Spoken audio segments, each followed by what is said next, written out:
इस एरिया के जो ये मसाज पार्लर्स हैं, ये सिर्फ मसाज पार्लर्स ही नहीं है, यहाँ पे कुछ और सर्विसेज भी मिलती हैं।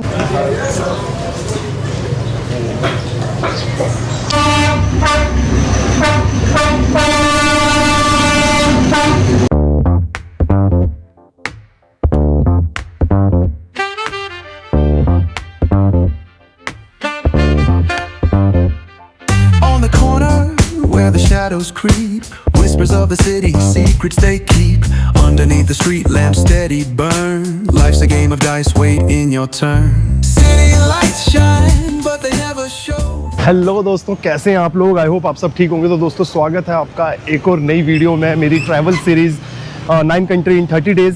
तो दोस्तों जैसे कि आपको मेरी पिछली वीडियोस देख के पता ही होगा कि अभी मैं हूँ वियतनाम की कैपिटल हनोई में, और यहाँ हूँ मैं पिछले 3 से 4 दिनों से। और जैसे आपको मैंने पिछले ब्लॉग्स भी दिखाए हैं, यहाँ की जितनी चीज़ें मैं कवर कर सकता हूँ। तो फ़िलहाल अभी मैं अपने हॉस्टल से निकला हूँ और मैंने प्लान किया कि क्यों ना आपको अपने साथ घुमाता हूँ थोड़ा हनोई शहर। बिकॉज़ जैसे मैंने बताया कि इस जो सीरीज़ में मेरा टारगेट मेन ये है कि ऑडियंस को ये दिखाना कि आप ईज़िली कैसे ट्रैवल कर सकते हैं सस्ते में और ईज़ी वे में from one country to another country in South East Asia. मतलब आप कम दिनों में 5-3 दिन स्पेंड करके एक जगह पे कैसे उस जगह को एक्सप्लोर कर सकते हैं और कैसे उस जगह से नेक्स्ट कंट्री में ट्रांसफ़र ले सकते हैं सस्ते और इजी वे में। तो एनीवेज दोस्तों, अभी मैं निकला हूँ अपने हॉस्टल से। अभी जो टाइम हो रहा है वो लगभग बज रहे हैं 12, और आज मैं जा रहा हूँ हनोई साइटसीइंग के लिए। तो हालांकि एक छोटा सा ब्लॉग होगा, बिकॉज इसमें मैं कुछ ज़्यादा जगह कवर नहीं करूँगा। जो 1-2 मेन स्ट्रीट्स हैं हनोई की आपको वो दिखाऊँगा, और दिखाऊँगा हनोई की स्ट्रीट्स के नज़ारे कुछ ऐसे। तो देखिए अभी ये 12 बजे हैं, और 12 बजे के हिसाब से जो हनोई की स्ट्रीट्स हैं कुछ ऐसी दिखती है। फ़िलहाल मैं हूँ ओल्ड क्वार्टर्स में। जैसे मैंने आपको बताया, मैं स्टे कर रहा हूँ मैड मंकी हॉस्टल, जो कि है ओल्ड क्वार्टर्स हनोई में। तो फ़िलहाल अभी मैं वॉक कर रहा हूँ अपने हॉस्टल से हनोई की एक फ़ेमस जगह जो आपने इंटरनेट पे भी बहुत देखी होगी, जो वो ट्रेन स्टेशन है, आपको देखा होगा। वो ट्रेन है जो एक ट्रेन हनोई ट्रेन स्टेशन नाम है उस जगह का, बट वो एक्चुअली में स्टेशन नहीं है, वो एक जगह है जहाँ पे कई कैफ़ेज़ हैं, और जो ट्रेन की पटरियाँ हैं उसके आसपास बहुत ज़्यादा भीड़ रहती है और बहुत ही ज़्यादा कैफ़ेज़ होते हैं। वहाँ आप ड्रिंक कर सकते हैं, फूड ले सकते हैं, सॉफ्ट ड्रिंक ले सकते हैं, और वहाँ से वो ट्रेन क्रॉस करती है, जिसको देखने के लिए लोग वहाँ जाते हैं। बट वहाँ प्रॉब्लम एक होगी, बिकॉज वहाँ के जो लोग हैं वो पहले ही रिज़र्व कर लेते हैं सीट्स वो नज़ारा देखने के लिए। बट ठीक है, हम कोई ऐसे प्लान करके नहीं जा रहे, तो वहाँ पहुँचेंगे और देखेंगे हमें वहाँ जगह मिलती है। और अगर जगह नहीं भी मिलेगी तो कोशिश करेंगे आपको एटलीस्ट 1 या 2 शॉट दिखाएं वहाँ की ट्रेन क्रॉसिंग के। तो अभी कोई आ गया था तो इस वजह से मुझे रोकना पड़ा। तो एनीवेज हाँ, तो अभी जो ये जगह है ट्रेन स्टेशन, ये है अराउंड 1 पॉइंट समथिंग किलोमीटर्स मेरे हॉस्टल से। तो अभी मैं वॉक कर रहा हूँ। वॉकिंग जो गूगल है उसके हिसाब से 18 मिनट मुझे वॉक करनी है वहाँ के लिए। तो ठीक है, वहाँ पहुँचता हूँ, और वहाँ पहुँचते आपको यहाँ की स्ट्रीट्स के नज़ारे भी दिखाऊँगा साथ में फॉर श्योर। और उसके बाद देखूँगा मैं और क्या चीज़ कवर कर सकता हूँ। वैसे मैं आपको बता दूँ, जो हनोई है यहाँ पे कुछ ज़्यादा चीज़ें नहीं ऐसे देखने वाली। ये बेसिकली ये ओल्ड क्वार्टर्स एरिया है। तो इस ओल्ड क्वार्टर्स एरिया में आप जब रहेंगे तो आपको आधी से ज़्यादा हनोई की चीज़ें तो दिख जाएगी। इसके अलावा यहाँ पे हलोंग बे के टूर होते हैं। आप सापा जा सकते हैं, बट सापा जाने के लिए आपको एटलीस्ट 1 या 2 दिन चाहिए, बिकॉज वो एक डिफरेंट सिटी है। तो फिलहाल मैं वो सब नहीं कर रहा हूँ, बिकॉज ये जो मेरी ट्रैवल सीरीज़ है इसका टारगेट कुछ और है आप लोगों को दिखाने का। तो जैसे मैं बार बार इस सीरीज़ में बोल रहा हूँ कि अगर आप ट्रैवल करना चाहते हैं कम समय में, एक बारी में ज़्यादा जगहें कवर करना चाहते हैं, तो इस ट्रैवल सीरीज़ में आपको सारी इन्फॉर्मेशन मिलने वाली है और आपको ये बहुत हेल्प करने वाली है। सो अगर आप मेरी इस वीडियो पे नए हैं, चैनल पे नए हैं, तो चैनल को सब्सक्राइब कर लीजिए, तो आपको आगे के अपडेट्स और आगे की वीडियोज़ भी मिलती रहेगी। गाइस, अगर आप हनोई में आते हैं तो स्पेशल या वियतनाम में भी आते हैं तो आप यहाँ पे बहुत ही अच्छी तरह की कॉफ़ीज़ ट्राई कर सकते हैं। और इस टाइप के आपको ओल्ड क्वार्टर्स में बहुत ही इंटरेस्टिंग और बहुत ही अच्छे कॉफ़ी शॉप्स मिल जाएंगी। तो आप यहाँ कॉफ़ीज़ ट्राई कर सकते हैं। स्पेशली जो यहाँ की वियतनामी कॉफ़ी है वो बहुत पॉपुलर होती है, तो मेरे हिसाब से तो वो ज़रूर ट्राई कीजिएगा। और अगर आप नॉन वेजिटेरियन हो तो आप वियतनामी कॉफ़ी के अलावा आप यहाँ की एग कॉफ़ी भी ट्राई कर सकते हो, जो कि बहुत बढ़िया रहती है। मतलब मैं तो हमेशा पीता हूँ। जब मैं पिछली बार भी आया था तब भी मैंने ट्राई की थी, और अभी भी मैं 1-2 बार पी चुका हूँ। तो अभी मुझे जाना है सीधा यहाँ पे, और सीधा यहाँ से जाते हैं एंड में एक टर्न आएगा, उसके बाद वो हनोई ट्रेन स्टेशन स्ट्रीट आ जाएगी जहाँ मुझे मेन जाना है। ये देखिए आपको यहाँ स्कूटर ही स्कूटर दिखेंगे हर जगह। तो यहाँ पे भाई ऑलमोस्ट हर लोग स्कूटर पे ही होते हैं, तो स्कूटर की बहुत ज़्यादा ट्रैफिक रहती है। और ये देखिए ये सब ओल्ड क्वार्टर्स है, और आपको वियतनाम में इस तरह की शॉप्स जहाँ पर आपको फेक आइटम्स मिल जाएगी, नाइक की, कोलंबिया ब्रांड की, नॉर्थ फेस की, कई ज़्यादा ऐसी शॉप्स मिलेंगी। बट जो ये प्राइस है ये आपको बार्गेनिंग करनी पड़ेगी। बट देखूंगा मैं आज कवर करूंगा 1-2 शॉप और आपको दिखाऊंगा, कोशिश करूंगा यहाँ पे जो प्राइस होते हैं जैकेट्स के या जो टी शर्ट्स होती हैं उन सब चीज़ों के। अभी वॉक करते करते हम आ गए हैं बाहर ओल्ड क्वार्टर एरिया से। तो देखिए मतलब ओल्ड क्वार्टर एरिया है, वहाँ पर आपको जो बिल्डिंग्स हैं वो सारी पुरानी टाइप की दिखेंगी, बिकॉज़ वो बहुत ही पुराने टाइम से एरिया है। मेरे ख्याल आई गेस 17th सेंचुरी से वो एरिया बना हुआ है, तो उसी हिसाब से उसका नाम रखा गया है ओल्ड क्वार्टर्स। और अभी मैं आ गया हूँ ओल्ड क्वार्टर के आउटर में, और जो हनोई सिटी है आप कह सकते हो। अब मैं एक एग्जैक्ट पूरी हनोई सिटी में आ गया हूँ, क्योंकि वो ओल्ड क्वार्टर एरिया है, वो अपने आप में एक रिजर्व एरिया है। तो जब आप ओल्ड क्वार्टर से बाहर आ जाएंगे तो आपको इस टाइप की बड़ी बिल्डिंग मिल जाएंगी, या कॉफ़ी शॉप। तो कॉफ़ी शॉप तो वहाँ भी बहुत है, पर यहाँ थोड़ी बड़ी कॉफ़ी शॉप्स, शॉपिंग मॉल दिख जाएंगे। अगर आप KFC, मैकडॉनल्ड्स वगैरह खाना चाहते हो, वो सब भी आपको ओल्ड क्वार्टर्स एरिया के बाहर ही मिलेगा, क्योंकि वहाँ जो है वहाँ पे सब कुछ वहाँ का ट्रेडिशन टाइप चीज़ें मिलती है। बट अगर आप इंडियन रेस्टोरेंट की बात करो तो इंडियन रेस्टोरेंट्स भी मैंने देखे हैं, 2-3 इंडियन रेस्टोरेंट्स हैं ओल्ड क्वार्टर्स में, प्लस मैंने 1-2 वहाँ जैन रेस्टोरेंट्स भी देखे हैं। तो अगर आप जैन फूड खाना चाहते हो तो वो भी आपको ओल्ड क्वार्टर्स एरिया में इजीली मिल जाएगा। तो ये जो हनोई का पार्ट है ये पूरा एडवांस पार्ट है, मतलब ओल्ड क्वार्टर से अलग आपको इस एरिया में आना पड़ेगा। और जहाँ पर आपको ऐसे बिल्डिंग्स और डबल लेन रोड्स की चौड़ी सड़कें दिख जाएंगी। ये देखिए, तो ये ओल्ड क्वार्टर्स है जो उससे टोटली डिफरेंट है। बट अगर ट्रैवल डिस्टेंस की बात करें तो 10 से 15 मिनट की वॉक करके आप इस एरिया में पहुंच सकते हो। तो दोस्तों ये देखो ओल्ड क्वार्टर्स के बाहर एक स्ट्रीट में आया हूँ, मतलब मैं सामने ये स्ट्रीट है, ये यहाँ से शुरू हो रही है और आपको लाइट दिख रही होगी। और ये लाइट्स आपको बिल्कुल आगे तक दिखेगी, मतलब ये छोटे छोटे कैफ़ेज़ हैं, कई टैटू शॉप्स हैं, कॉफ़ी शॉप्स हैं, और ये पूरी स्ट्रीट पर आपको ये बहुत ही अट्रैक्टिव सी लाइट्स लगी है। और ये सभी छोटे छोटे कॉफ़ी शॉप्स और रेस्टोरेंट वाला एरिया है। बट अभी मैं यहाँ नहीं जा रहा, बिकॉज अभी मेरा मकसद जाना है ट्रेन स्ट्रीट। तो ट्रेन स्ट्रीट पहुँचते हैं पहले, उसके बाद अगर हमारे पास टाइम बचेगा तो फॉर श्योर यहाँ पर भी एक बार वॉक करेंगे और आपको यहाँ का भी लुक अराउंड देंगे। सो गाइस, वॉक करते करते फाइनली मैं पहुँच गया हूँ अपनी मेन लोकेशन पे। आज की जो मेरी मेन लोकेशन और फर्स्ट लोकेशन है हनोई ट्रेन स्ट्रीट। तो अब मैं आपको दिखाता हूँ वहाँ के कुछ सीन्स। तो ये देखिए, ये पूरी ट्रेन स्ट्रीट है यहाँ पे, और ये आसपास आपको ऐसे कैफ़ेज़ मिल जाएंगे, और इन कैफ़ेज़ में आप बैठ के टाइम स्पेंड कर सकते हैं। और जब ट्रेन आएगी तो ऑब्वियसली रिकॉर्ड कर सकते हैं, शूट कर सकते हैं अपने आप को, फ़ोटो क्लिक कर सकते हैं। तो मैं भी किसी न किसी जगह पे बैठूंगा और पूछूंगा उनसे कि जो ट्रेन की टाइमिंग है वो क्या है, बिकॉज आई एम श्योर कुछ टाइम होता होगा तभी वो ट्रेन क्रॉस करती होगी। बाकी तो यहाँ पे किसी से बात करके ही वो पता चलेगा। बट फ़िलहाल आप देख सकते हो, जैसे मैंने आपको बताया था, लगभग 12:30 हो रहे हैं और अभी यहाँ जो भीड़ इतनी नहीं है। तो मुझे तो ऐसा लग रहा है कि अभी जो ट्रेन की टाइमिंग है वो उसमें टाइम होगा, बिकॉज़ अगर यहाँ अभी ट्रेन क्रॉस करने वाली होती तो आई एम श्योर कि यहाँ भीड़ ज़्यादा होनी थी। बिकॉज़ यहाँ अभी आप देख रहे हो सारी जगह ऑलमोस्ट खाली है, और वैसे यहाँ बहुत भीड़ होती है। दोस्तों, जब आप इस स्ट्रीट पे आओगे तो आप या तो इस रोड से आओगे या आप इस रोड से आओगे। तो इस स्ट्रीट में जैसे ये रोड है, तो या आप इधर जा सकते हो जहाँ से मैं भी आया हूँ, या यहाँ की दूसरी साइड जा सकते हो जो कि मैं भी जा रहा हूँ। तो अभी मैंने विज़िट की थी फर्स्ट साइड, अब मैं आपको सेकंड साइड भी दिखाता हूँ वहाँ जाके, और देखता हूँ कि क्या डिफरेंस है इन दोनों साइड्स का एक दूसरे से।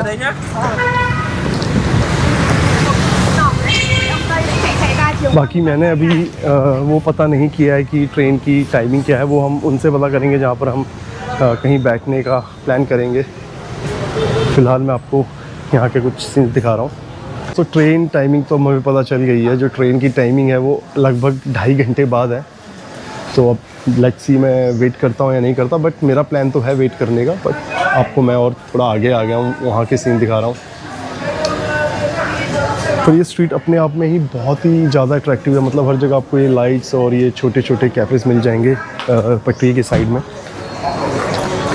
तो जब मैं पहुंचा यहाँ भीड़ बहुत कम थी, तो मैं समझ तो तभी गया था कि अभी ट्रेन की टाइमिंग नहीं है, बिकॉज जहाँ तक मुझे पता है कि जो ट्रेन्स हैं वो जब ट्रेन की टाइमिंग होती है तो भीड़ ज़्यादा हो जाती है। बट आपको जो कैफ़ेज़ हैं वो बहुत अच्छे मिल जाएंगे यहाँ, बहुत अट्रैक्टिव से कैफ़े यहाँ मिल जाएंगे। तो आप बहुत अच्छी जगह है टाइम स्पेंड करने के लिए, लंच या ब्रेकफास्ट के टाइम आने के लिए, अगर ट्रेन की टाइमिंग के आसपास आप आ रहे हैं। मैंने अभी आपको बताया था ट्रेन आने में अभी लगभग 2 से ढाई घंटे बचे हैं। तो अब मैं क्या करने वाला हूँ, मैंने वहाँ से निकल गया हूँ और आसपास की कुछ जगह एक्सप्लोर कर रहा हूँ। तो देखता हूँ अगर मुझे कुछ दिखता है आप लोगों को दिखाने वाला तो आपको ज़रूर दिखाऊँगा, उस जगह के बारे में बताऊँगा। अदरवाइज़ जब ट्रेन की टाइमिंग हो जाएगी मैं फिर से उस स्ट्रीट पर जाऊँगा और आपको वो व्यू दिखाऊंगा जब ट्रेन वो स्ट्रीट क्रॉस करती है। तो गाइस जैसे मैंने आपको बताया था अभी ट्रेन आने में टाइम है, तो मैंने सोचा क्यों ना लंच कर लिया जाए। और अभी मैं वॉक करते करते यहाँ पहुँच गया हूँ एक स्ट्रीट मार्केट में, स्ट्रीट फूड मार्केट में।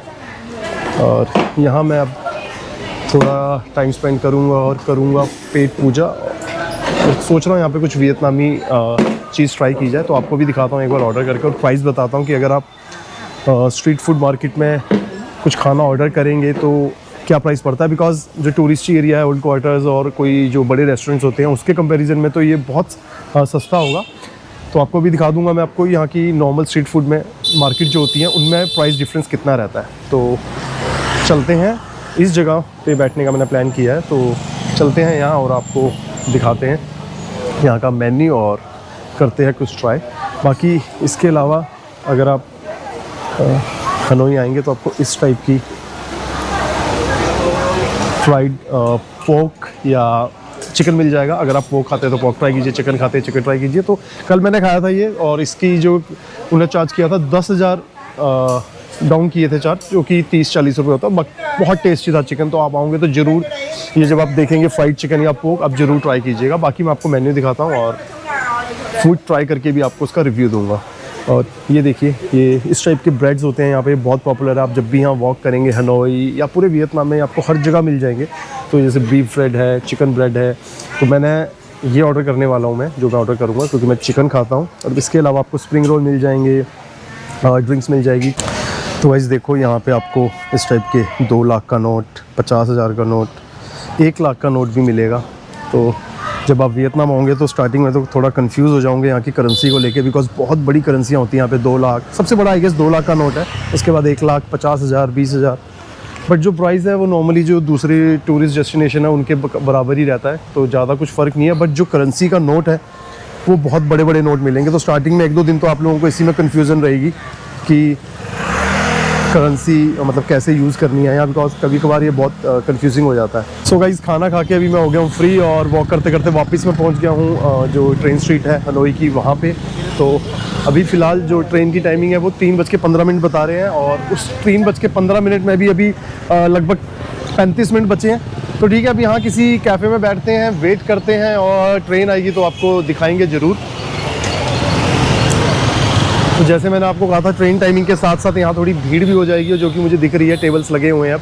तो अब हम भी कोई एरिया पकड़ते हैं जहाँ पर हम आराम से बैठ के वीडियो बना सकें और फ़ोटो क्लिक कर सकें।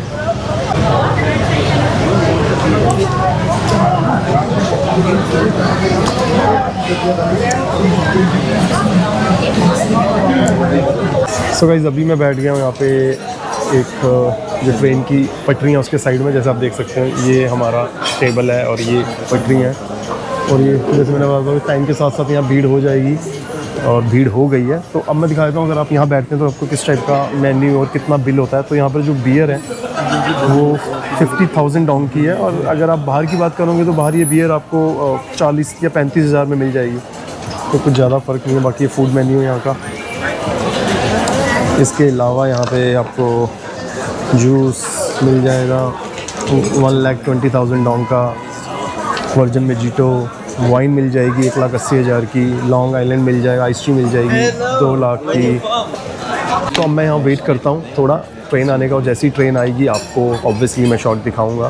तो बस मेरे ख्याल 25 मिनट और बचे हैं, तो 25 मिनट तक यहाँ हम ये कॉफ़ी इंजॉय करेंगे।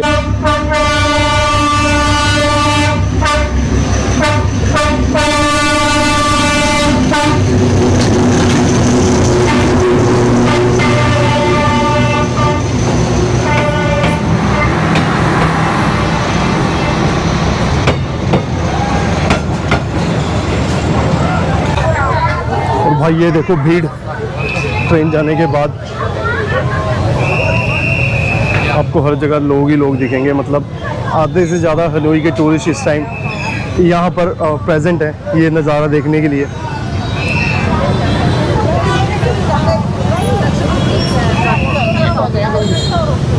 अभी मैं आ गया हूँ ट्रेन स्ट्रीट से थोड़ी दूर अपने ओल्ड क्वार्टर्स की तरफ, और जैसे मैंने आपको दिखाया ट्रेन सीन बहुत सही है गाइस। तो अगर आप हनोई में हो तो मैं तो आपको रिकमेंड करूँगा कि आप ज़रूर जाइएगा, विज़िट कीजिएगा, बिकॉज एक इंटरेस्टिंग सा अलग सा एक्सपीरियंस है मेरे हिसाब से, तो बढ़िया लगा मुझे। बट भीड़ बहुत ज़्यादा हो जाती है जैसे मैंने आपको पहले ही बताया, तो कोशिश की एटलीस्ट 30 से 40 मिनट पहले वहाँ चले जाना। तो बाकी मैं आपको एक और हेल्पफुल ट्रिक दे देता हूँ कि अगर आप ओल्ड क्वार्टर स्ट्रीट पे हैं, और I mean old quarter area में रुक रहे हैं, तो जो ट्रेन है आपके नियरेस्ट ट्रेन स्टेशन है 1.3 किलोमीटर दूर है, और जो ट्रेन का टाइमिंग है दोपहर का वो है 3:15।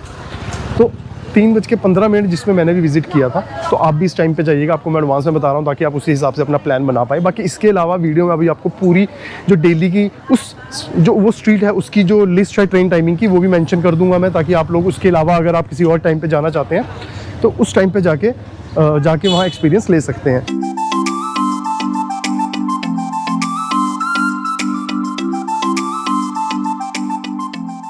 अभी मैं आ गया हूँ हनोई के एक दूसरे पार्ट में, जिस जगह का नाम है क्वान हो, और यहाँ पे मैं आया हूँ ग्रैब लेके। जैसे मैंने आपको बताया साउथ ईस्ट एशिया में ग्रैब सर्विस सबसे बेस्ट रहती है, तो अगर आप वियतनाम या किसी और साउथ ईस्ट एशिया कंट्री में जा रहे हैं तो ग्रैब ऑलरेडी डाउनलोड कर लीजिए। बिकॉज यहाँ पे मैं आया हूँ ओल्ड क्वार्टर से, जिसका डिस्टेंस है लगभग 9 किलोमीटर, और जो मैंने फेयर पे किया है वो 82,000 डाउन किया है, तो जो कि बहुत कम है as compare to local taxi driver. अगर आप उनसे पूछेंगे तो वो बहुत ज़्यादा 1.5 लाख 2 लाख डाउन आपसे डिमांड करेंगे।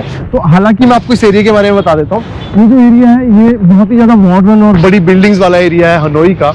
जैसे आपको ये दिख जाएगा वाटर फ्रंट है यहाँ पे, बट पानी थोड़ा भी गंदा है। यहाँ पर पीछे क्रेन्स लगी हुई थी जो साफ सफाई कर रही थी। आई डोंट नो आने वाले टाइम में साफ होगा नहीं होगा, बट थोड़ा ही गंदा है। तो ये अच्छा एरिया है यहाँ पर चिल करने के लिए, अपना इवनिंग स्पेंड करने के लिए आई गेस अच्छा एरिया। बाकी यहाँ बहुत सारे रेस्टोरेंट मिल जाएंगे, बट फिलहाल मैं आपको बता दूँ ये जो एरिया है ये पॉपुलर है यहाँ के मसाज पार्लर्स के लिए।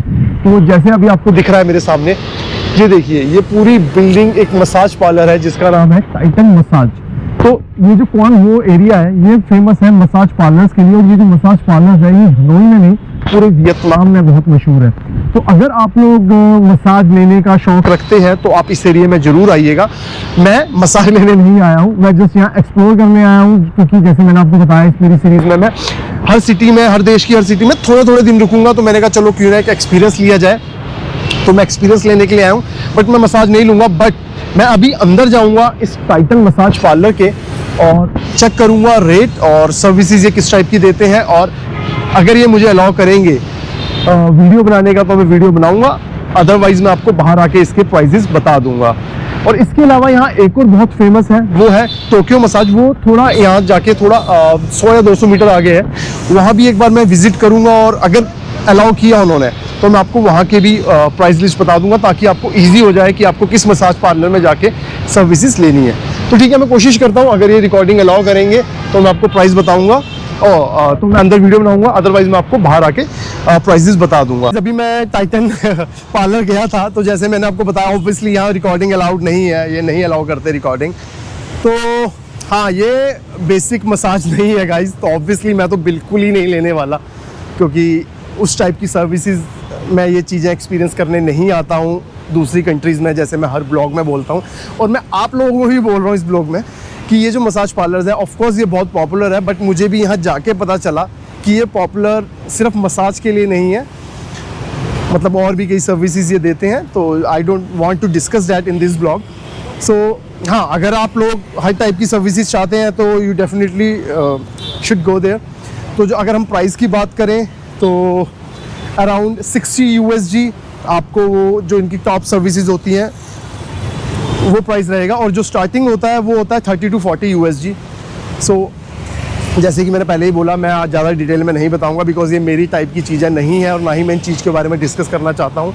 तो अगर आप इस टाइप की मसाज लेना चाहते हैं डेफिनेटली विज़िट कीजिए, और बढ़िया आपको ग्रीट करेंगे, कॉफ़ी चाय देंगे, वियतनामी टी देंगे, और आपके साथ प्राइस डिस्कस करते हैं। तो ठीक है, अब जो टोक्यो है उसमें भी सेम है, बट उसमें जो थोड़ा प्राइस है वो 5 से 10 USD कम है। तो ऑफकोर्स ये अब मुझे पता चल गया कि इस एरिया के जो ये मसाज पार्लर्स हैं, ये सिर्फ मसाज पार्लर्स ही नहीं है, यहाँ पे कुछ और सर्विसेज भी मिलती हैं जो कि मैं फिर से बोल रहा हूँ डिस्कस नहीं करना चाहता, ना ही मैं डिस्क्लोज करना चाहता। बट हाँ, अगर आप इस चीज़ में इंटरेस्ट रखते हो तो आप डेफिनेटली यहाँ आइए। जो प्राइस है, जो टॉप क्लास की इनकी सर्विसेज है वो 50 USD से लेके 70 USD तक की है। और जो टाइटन मसाज है वो थोड़ा एक्सपेंसिव है as compare to Tokyo massage parlour. So guys ठीक है, अब फिलहाल मेरा मसाज का तो डेफिनेटली कोई प्लान नहीं है। जैसे कि मैं आपको बार बार बोलता हूँ, मैं इन टाइप की चीज़ें नहीं करता हूँ ट्रैवलिंग करने के लिए। मैं सिर्फ एक्सपीरियंस लेने आता हूँ जगह का, और मैं ये सब चीज़ें नहीं करने वाला हूँ। सो अगर आप आना चाहते हैं आप डेफिनेटली आइए। तो ठीक है दोस्तों, अब मैं यहाँ पर थोड़ा कुछ खाता पीता हूँ और यहाँ से निकलता हूँ, बिकॉज जो चीज़ मैं सोच के आया था वो यहाँ बिल्कुल भी नहीं है।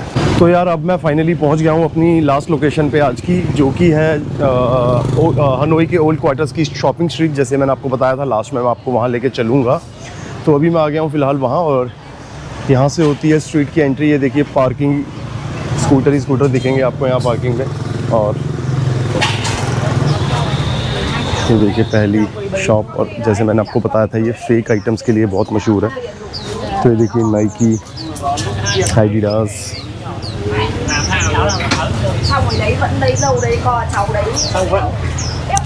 और ये जो जैसे सॉक्स थी ब्रांड की, ये इन्होंने मेंशन की हुई है यहाँ पे 70K, 60K, मतलब 60,000 डोंग, 70,000 डोंग।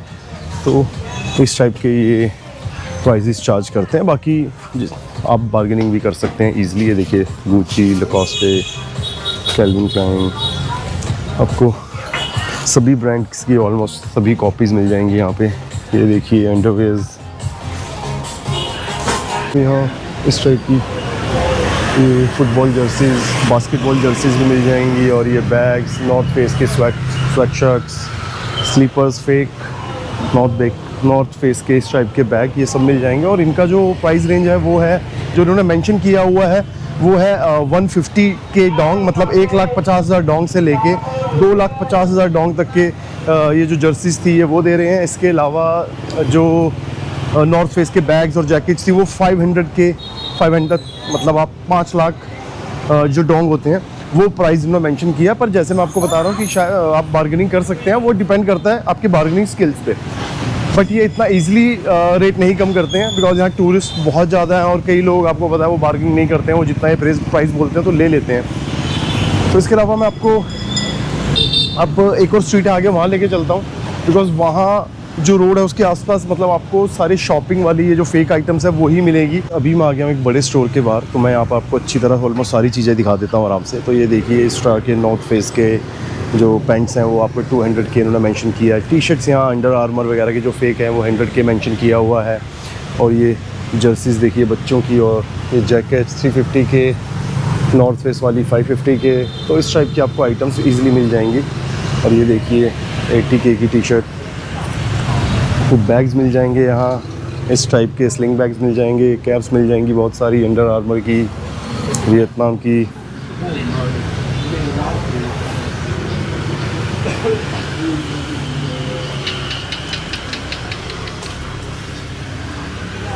कुछ इस तरह की चीज़ें आप यहाँ इजीली परचेज कर सकते हो। जैसे मैंने आपको कहा कि यहाँ पर आपको बहुत ही इजीली हर टाइप की ब्रांड की कॉपी मिल जाएगी। बट हाँ, थोड़ा प्राइस जो होता है इन्होंने मेंशन थोड़ा ज़्यादा किया होता है, तो आप बार्गेनिंग ज़रूर कीजिए, अपने बार्गेनिंग स्किल्स ज़रूर शो कीजिए। तो ठीक है दोस्तों, इस ब्लॉग में सिर्फ इतना ही है। बाकी आई होप आपको ब्लॉग पसंद आया होगा। अगर आपके माइंड में कोई भी क्वेश्चन है, डाउट है, आप वीडियो पे कमेंट कीजिए, इंस्टाग्राम पे मैसेज कीजिए, मैं आपकी सभी कन्फ्यूज़न दूर करूँगा। इसके अलावा अगर आपको फ्री आइटनरीज चाहिए, आप मुझे इंस्टाग्राम पे फॉलो करके मैसेज कीजिए, मैं आपको फ्री आइटनरीज भी प्रोवाइड करूँगा। इसके अलावा अगर आपको वीज़ा या अपना टूर प्लान करना है, उसमें आपको कोई हेल्प की ज़रूरत है, तो आप उसके लिए भी मुझे मैसेज कर सकते हैं। आप सिर्फ इंस्टाग्राम पे मैसेज ड्रॉप कीजिए and I will take care of it. तो ठीक है दोस्तों, करते हैं ये ब्लॉग ख़त्म। अभी मैं हूँ हनोई में, मिलते हैं आपसे अगले ब्लॉग में, तब तक के लिए बाय बाय।